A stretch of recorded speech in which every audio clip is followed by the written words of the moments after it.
Legend of Total War here, and today I thought we'd do something a little bit different on the channel. We're going to do a tier list. People have asked me for quite a while to do like a top 5 Total War Warhammer 2 DLC video, and I kind of thought it might have been better, rather than talk about 5 of the DLCs, to actually talk about all of them, and then put them on a ranking so that it's actually a bit more accurate about where my feelings are towards all the DLC, so that if you're sitting there thinking, which DLC do I want to purchase in Total War Warhammer, you at least know my opinion on all of them rather than just 5 of them. So, what we've done here is we've organized this into various different categories. Rather than just being S, A, B, C, D, I've put on here pay to win at the top and garbage down the bottom. Now, you don't want to be, as a DLC, you don't want to be in pay to win or in garbage. Those are not what you want to be in. Pay to win basically means that the DLC turns the faction into basically, it's a pay to win DLC. It boosts the faction by an incredible amount and basically makes it that you have to get this DLC in order to play the faction at their full power, rather than just adding it like an interesting campaign and flavor units. And garbage just means that this DLC provides nothing of value and well, very little of value, and just you could get it, not get it, and it doesn't really matter at all. And the ideal position you want to be in is A, basically high value DLC that provides you with lots of replayability while not being necessarily a pay to win situation. That doesn't make the race in question particularly overpowered. Okay, so the first thing we want to talk about is the Blood for the Blood God DLC. So this is for both games, so you can have the Blood DLC for Warhammer 1 and you'll own it for Warhammer 2. I think that this DLC is garbage. I understand why the Creative Assembly sells it separately now. I have heard, like, internally somewhat, that it is because of age rating. I used to disagree with that method, like there was rumors and stuff going around, but I have heard internally that that is the reason why they have the blood separate after the game is launched, so that, you know, they can keep the age rating down. But I feel like the value of the Blood DLC, for the most part, isn't particularly high. I don't think it's worth the price. And it also causes strain on your CPU when there's lots of blood around. It also kind of doesn't really look that good. They're definitely doing better in terms of like Three Kingdoms blood and Troy blood, but we've yet to see those enhancements in Total War Warhammer. So I'm going to put this under garbage. You really don't need it at this stage here to enhance your gameplay in the game. In fact, sometimes I have the blood pack off and I don't even realize it's off. It's totally unessential. Next thing I want to talk about is the Chaos Warriors. I'm going to do these sort of in chronological order, doing the races first and then the Lord packs. So the Chaos Warrior DLC, it gives you the Warriors of Chaos, playable in Warhammer 1 and in Mortal Empires and Warhammer 2. And the announcement of this as the pre-order race was probably the most disliked video on Total War Official's channel, and understandably so. People hated the idea that the Chaos Forces were essentially cut from the main game and given as a DLC. Now, the problem with the Chaos Warriors Lord faction pack is that it's actually not very good either. It doesn't provide a lot of value. It's really basic horde mechanics that just go around blowing stuff up. It gets very tedious very quickly and doesn't have a whole lot of replayability. They're okay in multiplayer, I guess, but I don't think you get a lot of value out of the Chaos Warriors. Maybe in Warhammer 3 there'll be something that makes the Chaos Warriors a little bit more interesting, but at the moment they're one of the worst races in the game, and they just really suffer from being a boring race. So I'm going to put them under C, because I don't feel like they're total garbage anymore. They've had a couple of, like, not necessarily updates, but they've had a few tweaks here and there throughout Warhammer 1 and 2, and they're not complete rubbish. So, like, they're on the border of being garbage, but just quite didn't make it. Next thing I want to talk about is the Call of the Beastmen. Now, had I done this tier list 6 weeks ago, this DLC would have easily landed under garbage, because the Beastmen were just a rubbish race, not fun to play, just a completely ruined feature in Total War Warhammer 2. However, with the Beastmen update now, and of course I'm rating these based on how they play currently, I would say that Call of the Beastmen is actually now a B DLC, because Beastmen are now fun to play in my opinion, so that's good, but you don't get a lot of value out of this particular race pack. You get 2 Legendary Lords, 3 if you include the FLC, which is Morgurt. You get Khazrak One-Eye and Malagor. And even though Malagor is one of the most powerful lords in the game now, the Beastmen on their own are a little bit bland. Like I said, the update definitely made them better, but that took them years to do. I don't think they quite qualified as an A ranking. So I'm going to put them under B for the time being, but it would have been garbage had this been done a few weeks earlier. Next up is the Realm of the Wood Elves. So they also got an update, and prior to the update, I probably would have put them under C. And after the update, I will put them as a C, because I actually don't like the Wood Elf update. It's not maybe it's just me personally, but I just don't feel like the Realm of the Wood Elf DLC is a particularly good DLC. You get 2 legendary lords, Durthu and Orion, and I just don't really like playing as Orion at all. And the Wood Elf mechanics, I don't really enjoy them. And the mini campaign in Warhammer 1 is okay. It's better than the called the Beastman campaign. But I don't really play Warhammer 1 anymore anyway, so I just focus on Warhammer 2. In terms of their playstyle in Warhammer 2, I still consider the Wood Elves to be one of the weaker races in the game. And I just don't enjoy the way that they play, so I'm going to put this under C, but I think this is going to be one of the more contested ones. Some people are going to absolutely love this DLC, some people are going to hate it. I think it just comes down to personal opinion. Me personally, I feel like this is a C-ranked DLC. Next up is Norsca. Now, funny thing with this one is that when this was first released, I would have put it under A, because the way that this worked was that you pre-ordered Warhammer 2, and you got to get Norsca in Warhammer 1 before Warhammer 2 came out, which I think is an excellent pre-order incentive. And in Warhammer 1, Norsca works really well. However, in Warhammer 2, if you're playing Immortal Empires, Norsca is garbage. Absolutely worthless. Just a worthless race to play. Wulfric is okay, but Throg is just complete rubbish. Basically, unless you play Total War Warhammer 1 exclusively, if you're playing Warhammer 2, my recommendation is just don't get Norsca until they get an update. It's a complete rubbish experience because it's so unbalanced. It's got so many things wrong with it. The game has advanced so far beyond when this first came out. It's such a shame to see such a good idea now be worth so little, but I'm sure that once they get their update, they'll go back to being A, but until then, I do not recommend this DLC to purchase it. It was a great idea as a pre-order incentive. Absolutely loved it, and I hope they continue doing these things in future. But unfortunately, Norsca just really fell behind hard. Okay, next up are the Warhammer 2 race packs.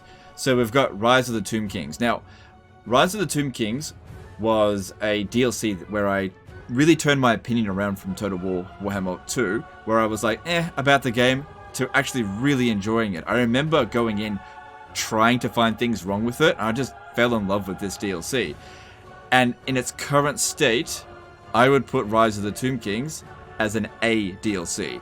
This is an excellent Lord pack, but it's not for everyone because some people don't enjoy the Tomb Kings experience. I think what makes the Tomb Kings so good for me is that they're not one of the strongest races in the game, but they have one of the most unique experiences.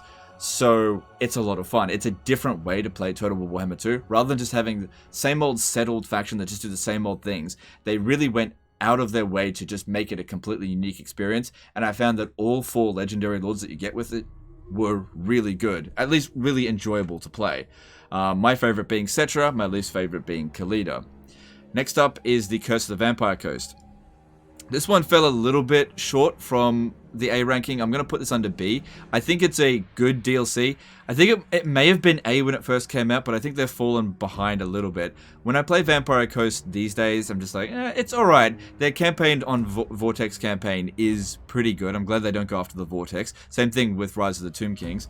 But when comparing these two, I feel like Rise of the Tomb Kings just goes one step above it. So I feel like putting this as B is a little bit more fitting for it. Enjoyable campaigns for sure. I feel like it's a bit frustrating that they can't confederate with each other. Same thing with the Rise of the Tomb Kings, but it also does kind of make sense. And with both of these race packs, neither of them are anywhere near the top 5 in terms of overpowered, so I wouldn't put them under pay to win either. Okay, so that's all the race packs. Now let's talk about the Lord packs. So Grim in the Grave. This giving Volkmar the Grim and Helmengorst, which are not separate factions from the main faction. So part of Reichland and part of Sylvania.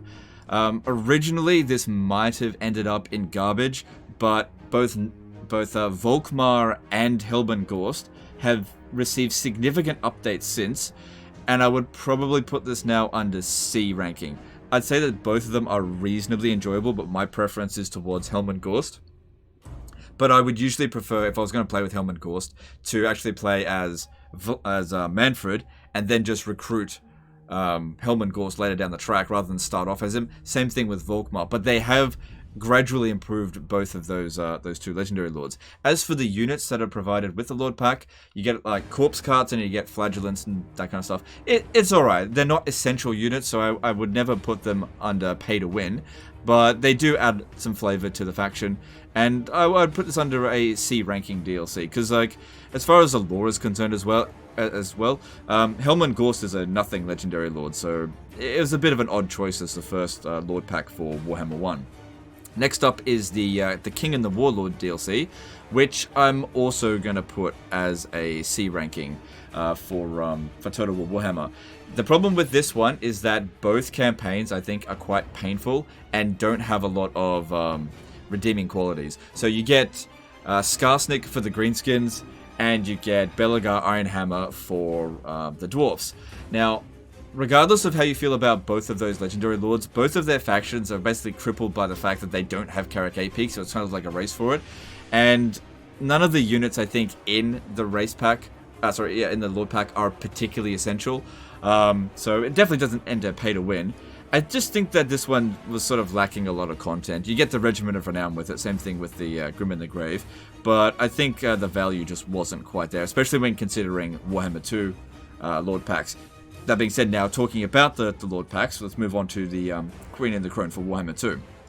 Now, Queen and the Crone, this is an excellent DLC, and I would put it under A if it wasn't pay to win, because specifically for the High Elves, the Sisters of Avalon are possibly their best unit, the most cost-effective unit in the game for them.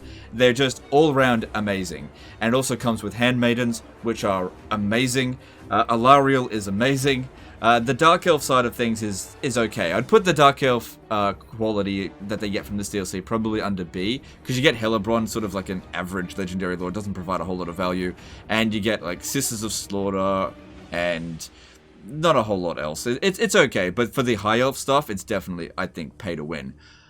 Okay, next up is the Prophet and Warlock. Now, this may be my favorite Lord Pack for Total War Warhammer 2, and it's definitely pay to win. Not necessarily for the Lizardmen side of things, although the Cult of Sotek, which you get with this, is the most powerful Lizardmen faction, easily, because of their faction abilities. But the stuff that you get with Clan Skryre is arguably the most fun faction to play in the game. And the stuff that you get with the Prophet and Warlock, specifically for the Skaven, every single other Skaven faction is going to make use of this. And their units are not just like flavor, they're essential. So that's the Rattling Guns and Jezzails. Like the most essential units, the strongest units in the Skaven roster are part of this DLC. So they're not just flavor, they are pay to win. If you're playing the Skaven without this DLC, they're just not as good. So this is probably the most pay to win DLC in Total War Warhammer 2, because like it's like, if you're playing Skaven, you have to get this DLC, or else you are just missing out on, you're not getting the Skaven experience, basically. But apart from that, it also is a lot of fun pack in my experience. Alright, next up is the Hunter and the Beast. So this one was the first cross-game DLC, in which you got a Lizardman Legendary Lord, Nakai, and also a Game 1 Legendary Lord, Legendary Lord, what's it called? Marcus Wolfheart. Now, unfortunately for this DLC, is that it's not very good. So I'm going to put it under C, because I would say that both Legendary Lords are lackluster. All of the units that you get in Hunter and the Beast are kind of crap. And both campaigns are painful to play, both on Mortal Empires and on the Vortex. Nakai especially he should be renamed to Nukai the Forgotten or Nukai the Worthless, because he's probably one of the most garbage campaigns currently in existence in Mortal Empires or Vortex. Just really, really bad campaigns. Pseudo horde faction that has a vassal that just cripples you because AI factions declare war on the vassal despite having agreements with you, and you're dragged into it. Very poorly thought out campaign. And Marcus Wolfhart's campaign is equally poorly thought out, because his campaign is really all about suffering, because the more you do, the more you have to suffer because of the hostility rating, which once you finish the campaign doesn't go away. And even after you've made the Lizardmen completely extinct, the Lizardmen faction that keeps popping up like every 2 turns will still just keep on coming and coming and coming, and it pops up in random locations. It's very difficult and annoying to deal with constantly. So I think that it's just a poorly thought out and hasn't really been updated too. So in many ways, this DLC content has just been left behind, and they just moved on from it. So I don't think I would leave it as garbage. No, I don't think I'd put it as garbage. I'd put it under C, because it's just not very good. But it does boost... It does add some flavor to the existing races, and puts the Empire in the Vortex campaign, which I guess is kind of interesting. Okay, next up is the Shadow and the Blade. I would rank this DLC as A ranking, because this is 2 really good campaigns, because you've got 2 races that are part of the Vortex race that don't go after the Vortex, which is really good. Whereas, you know, the Queen and the Crone and the Prophet and the Warlock, these 2 races on the these 4 factions, I suppose, despite having their, you know, DLC lords, they still go after the Vortex, which is, in my opinion, still a very frustrating experience. The main Vortex campaign sucks. Whereas with the Shadow and the Blade, Clan Eshin is not going after the Vortex. They're going after, you know, killing Malice, essentially. And once you kill Malice, you get the ability of Tsarkan, which is pretty damn cool.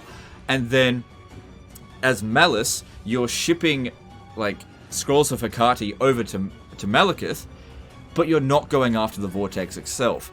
And I thought this was a really interesting way to add races that are normally going after the Vortex, and the Vortex is going on while you're doing your campaign, but aren't actually involved in the Vortex itself. So I thought that was really good. So I would rank this DLC as really good campaigns. None of it's necessarily essential. I mean, the stuff in Eshin, the units that they get, the Poison Wind Mortar is probably the closest thing to pay to win, but you absolutely don't need them. They are very good units, but you don't need them. Not like the Rattling Guns and Jezzails. So I would put this DLC as an A ranking. Next up is the Warden and Paunch. So another cross-game DLC where you've got High Elves versus Greenskins. Greenskins being the Game 1 race. And this is one of my favorite DLCs. I would put this as an A ranking DLC. It is not pay to win, as none of the units are essential for either the High Elves or the Greenskins. And the campaigns on the Vortex side of things, both of them are extremely enjoyable, and it's probably the most thematic matchup out of anyone in Total War Warhammer 2. In my opinion, the content is amazing in this DLC, arguably maybe a little bit better than Shadow and the Blade. So I really do enjoy this DLC quite a lot. Next up is the Twisted and Twilight. So I would also put this as an A ranking DLC. Again, another cross-game DLC where you've got the Wood Elves from Game 1, which is actually a DLC for the DLC pack, but you don't need the DLC. So even if you don't have the Realm of the Wood Elves, you still get access to the Twilight side of things on the Vortex campaign. And the Skaven stuff, none of it is essential. Like, you could argue Brood Horrors being pay to win, but you don't ever need them because you've already got pay to win with the Rattling Guns and Jezzails. And while Brood Horrors are definitely really good, you don't need them if you've got the Prophet and Warlock, which came before it. Both campaigns on the Vortex campaign, neither of them going after the Vortex, are extremely enjoyable, where you've got not necessarily a particularly thematic matchup. Like in the lore, I don't think these two ever really fought each other. But the Sisters of Twilight trying to heal the Witchwood, and Throt trying to eat Ariel. I thought it was a really good campaign. I enjoyed it thoroughly. And then finally, we've got the most recent DLC, The Silence and Fury. Now, I really like the Beastman side of this, but I don't really like the Silence side of this, so the Lizardman side. So I'm going to put it under B. none of these DLCs are going to be rated based on the subsequent update that came with it. It's just based on the actual content of the DLC. So I think that the Beastmen got the better hand of this DLC in that, you know, they got some really essential units. You could even argue that it's pay to win, but the Beastmen don't need that stuff because the units that they get are Doom Bulls, which you don't need, Jabba Slice, which are amazing, but you don't need them, Gorgons, which are amazing, but you don't need them, and Tuskor Chariots, which are amazing, but you don't need them. And the Lizardmen, they of course got Oxyotl, who I think is kind of mediocre. It wasn't particularly interesting campaign. Nowhere near as interesting as Taurox's. You got Chameleon Stalkers, which I wasn't particularly super fond of. You got the Coatls, which are really possibly the most derpy unit in the game, but they're okay. And what was the other unit they got? Troglodons, which are good, but not essential. So I think that the Lizardman side of things really let this DLC down. If it had put a little bit more attention and effort into the Lizardman side of things, this easily could have made the A ranking, but it kind of just didn't. And it's kind of unfortunate that the last DLC just didn't hit those high notes, in my opinion, for Warhammer 2. But that's my rankings for the Total War Warhammer overall DLC. So we got 2 pay-to-win ones, 2 garbage ones, and everything else kind of in between. The best ones being Rise of the Tomb Kings, Shadow and the Blade, Warden and Paunch, Twisted and Twilight. So if I was to do a top 5 video, it'd be these here. No. It'd be these two. So I'd go Queen of the Crone, Prophet and the Warlock, Rise of the Tomb Kings. Hang on, not in that order. I'd go Rise of the Tomb Kings, then I'd go Prophet and the Warlock, then I'd go Queen of the Crone, Warden and Paunch, Shadow and Blade. That would be my top 5. Okay, so with that, that's the end of this video. I'll leave a link to this tier list in the comments below and in the description so that you guys can participate in the tier listing as well. So you can do it, and I'll have a look at it, and we can maybe look on a live stream to see what the results are and see how close my results are compared to yours. Appreciate you guys. Hope you enjoyed it. If you did enjoy this, leave a comment down below letting me know, firstly, if you did or didn't enjoy it, but also what other topic you'd like me to cover in future, because this is probably better than doing a top 5, because when we do a top 5, there's usually lots of things left out, whereas this way we've covered all the DLC. Anyway, that's the end of this one. Appreciate you guys, and I'll see you next time, fuckers. Bye.